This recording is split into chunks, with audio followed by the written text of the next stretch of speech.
Hello students, ਅੱਜ ਅਸੀਂ ਪੰਜਾਬੀ ਵਿਆਕਰਨ ਦਾ ਪਹਿਲਾ ਪਾਠ ਬੋਲੀ ਜਾਂ ਭਾਸ਼ਾ ਉਸ ਨੂੰ ਪੜ੍ਹਨ ਜਾ ਰਹੇ ਹਾਂ। ਆਓ ਪੜ੍ਹੀਏ ਬੋਲੀ ਜਾਂ ਭਾਸ਼ਾ। ਸਭ ਤੋਂ ਪਹਿਲਾਂ ਭਾਸ਼ਾ। ਮਨੁੱਖ ਸਭ ਤੋਂ ਵਿਕਸਿਤ ਪ੍ਰਾਣੀ ਹੈ। ਉਸ ਵਿੱਚ ਸੋਚਣ ਅਤੇ ਸਮਝਣ ਦੀ ਸ਼ਕਤੀ ਹੈ। ਇਸ ਤੋਂ ਇਲਾਵਾ ਉਸ ਨੂੰ ਇੱਕ ਅਜਿਹਾ ਵਰਦਾਨ ਵੀ ਮਿਲਿਆ ਹੋਇਆ ਹੈ ਜਿਸ ਰਾਹੀਂ ਉਹ ਆਪਣੇ ਭਾਵਾਂ ਅਤੇ ਵਿਚਾਰਾਂ ਨੂੰ ਦੂਜਿਆਂ ਅੱਗੇ ਬੋਲ ਕੇ ਜਾਂ ਲਿਖ ਕੇ ਪ੍ਰਗਟ ਕਰ ਸਕਦਾ ਹੈ। ਉਹ ਵਰਦਾਨ ਹੈ ਭਾਸ਼ਾ। ਭਾਸ਼ਾ ਤੋਂ ਬਿਨਾਂ ਉਹ ਨਾ ਤਾਂ ਕਿਸੇ ਨੂੰ ਆਪਣੀ ਗੱਲ ਕਹਿ ਸਕਦਾ ਹੈ ਅਤੇ ਨਾ ਹੀ ਕਿਸੇ ਦੀ ਗੱਲ ਨੂੰ ਸਮਝ ਸਕਦਾ ਹੈ। ਸੋ ਭਾਸ਼ਾ ਉਹ ਹੈ ਜਿਸ ਵਿੱਚ ਅਸੀਂ ਆਪਣੇ ਮਨ ਦੀ ਗੱਲ ਲਿਖ ਕੇ ਜਾਂ ਬੋਲ ਕੇ ਦੂਜਿਆਂ ਅੱਗੇ ਪ੍ਰਗਟ ਕਰ ਸਕਦੇ ਹਾਂ। ਜਿਵੇਂ ਕਿ ਤੁਸੀਂ ਦੇਖ ਸਕਦੇ ਹੋ, ਇੱਥੇ ਚਿੱਤਰ ਦਿੱਤੇ ਹੋਏ ਹਨ। ਪਾਪਾ ਅੱਜ ਪ੍ਰਿੰਸੀਪਲ ਸਰ ਨੇ ਸਾਰਿਆਂ ਸਾਹਮਣੇ ਮੈਨੂੰ ਸ਼ਾਬਾਸ਼ ਕਿਹਾ। ਇਹ ਤਾਂ ਦੱਸੋ ਕਿ ਸ਼ਾਬਾਸ਼ ਕਿਹਾ ਕਿਉਂ?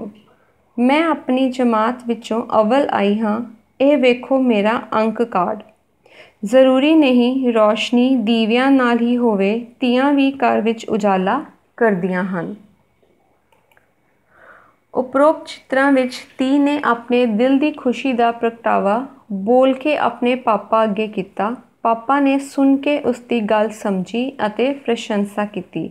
ਇਹਨਾਂ ਉਦਾਹਰਨਾਂ ਵਿੱਚ ਬੋਲੀ ਬੋਲ ਕੇ ਅਤੇ ਸੁਣ ਕੇ ਆਪਣੀ ਗੱਲ ਨੂੰ ਦੱਸਿਆ ਗਿਆ ਹੈ। ਸੋ ਭਾਸ਼ਾ ਉਹ ਹੈ ਜਿਸ ਵਿੱਚ ਅਸੀਂ ਬੋਲ ਕੇ ਜਾਂ ਸੁਣ ਕੇ ਆਪਣੀ ਗੱਲ ਨੂੰ ਪ੍ਰਗਟ ਕਰ ਸਕਦੇ ਹਾਂ, ਜੋ ਇਹਨਾਂ ਉਦਾਹਰਨਾਂ ਵਿੱਚ ਦੱਸਿਆ ਗਿਆ ਸੀ। ਅੱਗੇ ਦੇਖੋ, ਸਵਾਤੀ ਅਤੇ ਸਾਹਿਲ ਪਾਰਕ ਵਿੱਚ ਘੁੰਮ ਰਹੇ ਹਨ। ਸਵਾਤੀ ਨੂੰ ਪਿਆਸ ਲੱਗਦੀ ਹੈ ਤੇ ਉਹ ਨਲ ਖੋਲ੍ਹ ਕੇ ਪਾਣੀ ਪੀਂਦੀ ਹੈ ਅਤੇ ਨਲ ਖੁੱਲ੍ਹਾ ਛੱਡ ਕੇ ਚਲੀ ਜਾਂਦੀ ਹੈ। ਇਹ ਵੇਖ ਕੇ ਸਾਹਿਲ ਉਸ ਨੂੰ ਪਾਰਕ ਵਿੱਚ ਲੱਗਾ ਬੋਰਡ ਪੜ੍ਹਨ ਲਈ ਕਹਿੰਦਾ ਹੈ। ਬੋਰਡ 'ਤੇ ਲਿਖ ਕੇ ਸਮਝਾਈ ਗਈ ਗੱਲ ਨੂੰ ਪੜ੍ਹ ਕੇ ਸਵਾਤੀ ਨਲ ਬੰਦ ਕਰ ਦਿੰਦੀ ਹੈ। ਕੀ ਲਿਖਿਆ ਹੈ ਬੋਰਡ 'ਤੇ?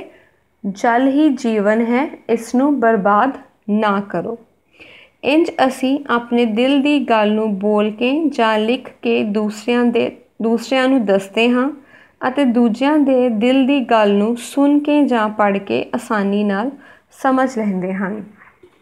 ਇਸ ਚਿੱਤਰ ਵਿੱਚ, ਇਸ ਉਦਾਹਰਣ ਵਿੱਚ ਸਵਾਤੀ ਅਤੇ ਸਾਹਿਲ ਦੁਆਰਾ ਆਪਣੇ ਮਨ ਦੀ ਗੱਲ ਪੜ੍ਹ ਕੇ ਅਤੇ ਲਿਖ ਕੇ ਸਮਝਾਈ ਗਈ ਹੈ। ਸੋ ਬੋਲੀ ਅਤੇ ਭਾਸ਼ਾ ਵਿੱਚ ਅਸੀਂ ਆਪਣੇ ਦਿਲ ਦੀ ਗੱਲ ਬੋਲ ਕੇ ਜਾਂ ਲਿਖ ਕੇ ਦੂਸਰਿਆਂ ਨੂੰ ਦੱਸਦੇ ਹਾਂ ਅਤੇ ਦੂਜਿਆਂ ਦੇ ਦਿਲ ਦੀ ਗੱਲ ਨੂੰ ਸੁਣ ਕੇ ਜਾਂ ਪੜ੍ਹ ਕੇ ਅਸੀਂ ਸਮਝ ਸਕਦੇ ਹਾਂ। ਅੱਗੇ ਦੇਖੋ, ਬੋਲੀ ਤੋਂ ਬਿਨਾਂ ਇਸ਼ਾਰੇ ਜਾਂ ਚੀਕਾਂ ਕੂਕਾਂ ਰਾਹੀਂ ਵੀ ਆਪਣੇ ਮਨ ਦੀ ਗੱਲ ਨੂੰ ਸਮਝਾਉਣ ਦੇ ਯਤਨ ਕੀਤੇ ਜਾਂਦੇ ਹਨ। ਪਲੇਟਫਾਰਮ 'ਤੇ ਖੜ੍ਹੀ ਰੇਲ ਗੱਡੀ ਦਾ ਗਾਰਡ ਹਰੀ ਝੰਡੀ ਵਿਖਾ ਕੇ ਡਰਾਈਵਰ ਨੂੰ ਗੱਡੀ ਚਲਾਉਣ ਦਾ ਇਸ਼ਾਰਾ ਦਿੰਦਾ ਹੈ। ਚੌਂਕ ਵਿੱਚ ਖੜ੍ਹਾ ਟ੍ਰੈਫਿਕ ਪੁਲਿਸ ਦਾ ਸਿਪਾਹੀ ਹੱਥ ਕਰਕੇ ਇਸ਼ਾਰੇ ਨਾਲ ਟ੍ਰੈਫਿਕ ਨੂੰ ਰੁਕਣ ਜਾਂ ਚੱਲਣ ਦਾ ਇਸ਼ਾਰਾ ਕਰਦਾ ਹੈ। ਗੂੰਗੇ, ਬਹਿਰੇ ਅਤੇ ਛੋਟੇ ਬੱਚੇ ਵੀ ਅਜਿਹੇ ਹੀ ਇਸ਼ਾਰੇ ਕਰਦੇ ਹਨ, ਪਰ ਇਸ਼ਾਰਿਆਂ ਦੀ ਭਾਸ਼ਾ ਅਜਿਹੀ ਭਾਸ਼ਾ ਨਹੀਂ ਹੁੰਦੀ ਜਿਸ ਰਾਹੀਂ ਮਨ ਦੀ ਸਾਰੀ ਗੱਲ ਦੂਜਿਆਂ ਤੱਕ ਪਹੁੰਚਾਈ ਜਾ ਸਕੇ।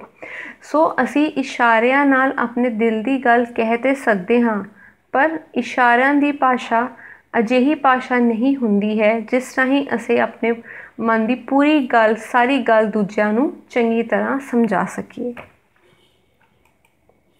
ਬੋਲੀ ਜਾਂ ਭਾਸ਼ਾ। ਬੋਲੀ ਜਾਂ ਭਾਸ਼ਾ ਦਾ ਅਰਥ ਹੈ ਬੋਲਣਾ। ਉਹ ਸਾਧਨ ਜਿਸ ਦੇ ਦੁਆਰਾ ਅਸੀਂ ਆਪਣੇ ਵਿਚਾਰਾਂ ਨੂੰ ਬੋਲ ਕੇ ਜਾਂ ਲਿਖ ਕੇ ਪ੍ਰਗਟ ਕਰਦੇ ਹਾਂ, ਉਸ ਨੂੰ ਭਾਸ਼ਾ ਜਾਂ ਬੋਲੀ ਕਿਹਾ ਜਾਂਦਾ ਹੈ। ਬੋਲੀ ਦੀਆਂ ਕਿਸਮਾਂ। ਪੰਜਾਬੀ ਵਿਆਕਰਨ ਵਿੱਚ ਬੋਲੀ ਦੋ ਪ੍ਰਕਾਰ ਦੀ ਹੁੰਦੀ ਹੈ: ਆਮ ਬੋਲਚਾਲ ਦੀ ਬੋਲੀ ਅਤੇ ਲਿਖਤੀ ਜਾਂ ਸਾਹਿਤਕ ਬੋਲੀ। ਸਭ ਤੋਂ ਪਹਿਲਾਂ ਆਮ ਬੋਲਚਾਲ ਦੀ ਬੋਲੀ।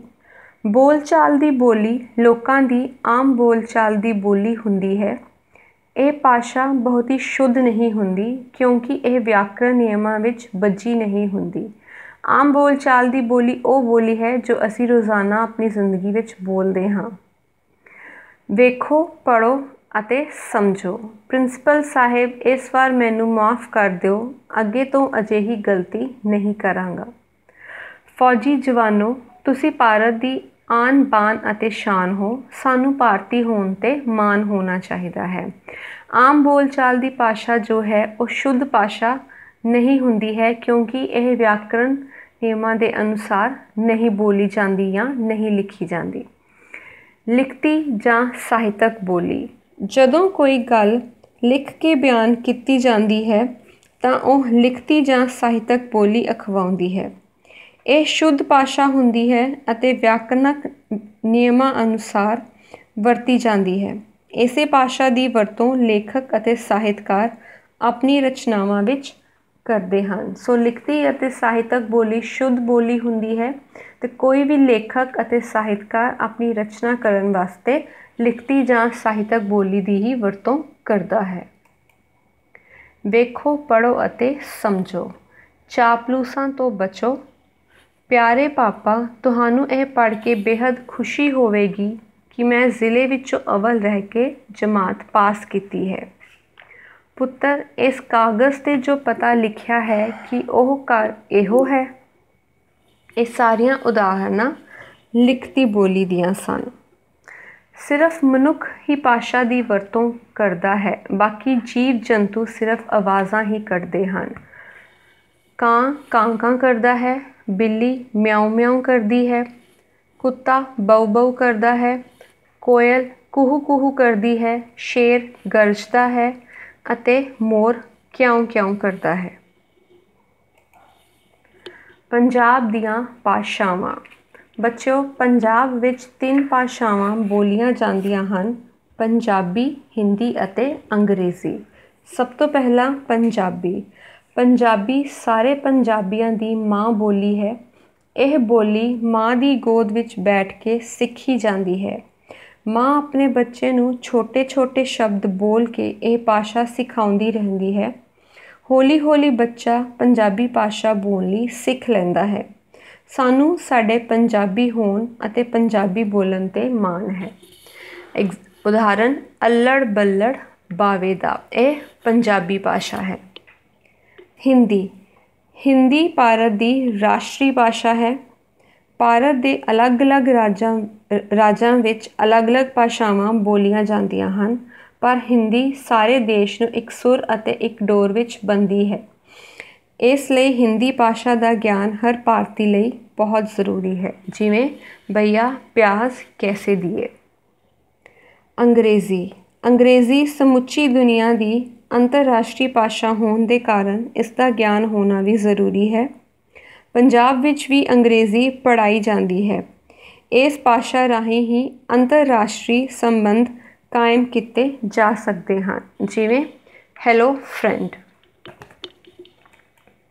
ਹੁਣ ਤਿੰਨੋਂ ਭਾਸ਼ਾਵਾਂ ਦੇ ਨਮੂਨਿਆਂ ਨੂੰ ਪੜ੍ਹੋ ਅਤੇ ਸਮਝੋ। ਸਭ ਤੋਂ ਪਹਿਲਾਂ ਪੰਜਾਬੀ।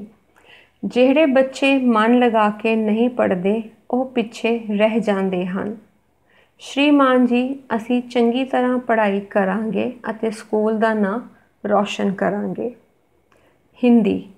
मैं स्वाति हूँ, मुझे पढ़ने का बहुत शौक़ है, इसलिए मैं प्रतिदिन स्कूल जाती हूँ। मेरे अध्यापक बहुत अच्छे हैं। इंग्लिश। अंग्रेज़ी। Hello friend, have you any story book. ਬੱਚਿਓ, ਭਾਰਤ ਵਿੱਚ ਕਈ ਭਾਸ਼ਾਵਾਂ ਬੋਲੀਆਂ ਜਾਂਦੀਆਂ ਹਨ। ਇੱਥੋਂ ਦੇ ਹਰ ਪ੍ਰਾਂਤ ਦੀ ਆਪਣੀ ਭਾਸ਼ਾ ਹੈ। ਸਾਨੂੰ ਵੱਧ ਤੋਂ ਵੱਧ ਭਾਸ਼ਾਵਾਂ ਸਿੱਖਣੀਆਂ ਚਾਹੀਦੀਆਂ ਹਨ ਤਾਂ ਜੋ ਹੋਰ ਪ੍ਰਾਂਤਾਂ ਦੇ ਲੋਕਾਂ ਨਾਲ ਮੇਲ ਮਿਲਾਪ ਵਧਾਇਆ ਜਾ ਸਕੇ। The summary of the chapter is, ਹਰੇਕ ਮਨੁੱਖ ਲਈ ਬੋਲਚਾਲ ਜ਼ਰੂਰੀ ਹੈ। ਬੋਲੀ ਜਾਂ ਭਾਸ਼ਾ ਮਨ ਦੀ ਗੱਲ ਦੂਜਿਆਂ ਤੱਕ ਪਹੁੰਚਾਉਣ ਦਾ ਸਾਧਨ ਹੈ। ਬੋਲੀ ਦੀਆਂ 2 ਕਿਸਮਾਂ ਹਨ, ਬੋਲਚਾਲ ਦੀ ਬੋਲੀ ਅਤੇ ਲਿਖਤੀ ਬੋਲੀ। ਪੰਜਾਬੀ ਸਾਡੀ ਮਾਤ ਭਾਸ਼ਾ ਜਾਂ ਮਾਂ ਬੋਲੀ ਹੈ। ਭਾਰਤ ਵਿੱਚ 22 ਭਾਸ਼ਾਵਾਂ ਨੂੰ ਮਾਨਤਾ ਪ੍ਰਾਪਤ ਹੈ। ਸਾਨੂੰ ਹੋਰ ਭਾਸ਼ਾਵਾਂ ਵੀ ਸਿੱਖਣੀਆਂ ਚਾਹੀਦੀਆਂ ਹਨ। ਇਸ ਚੈਪਟਰ ਨੂੰ, ਇਸ ਪਾਠ ਨੂੰ ਚੰਗੀ ਤਰ੍ਹਾਂ ਪੜ੍ਹੋ ਅਤੇ ਇਸ ਨਾਲ ਰਿਲੇਟਡ ਵਰਕਸ਼ੀਟ ਜਿਹੜੀ ਦਿੱਤੀ ਗਈ ਹੈ ਉਸ ਨੂੰ ਸੋਲਵ ਕਰਨ ਦੀ ਕੋਸ਼ਿਸ਼ ਕਰੋ। I hope you understood. Thank you.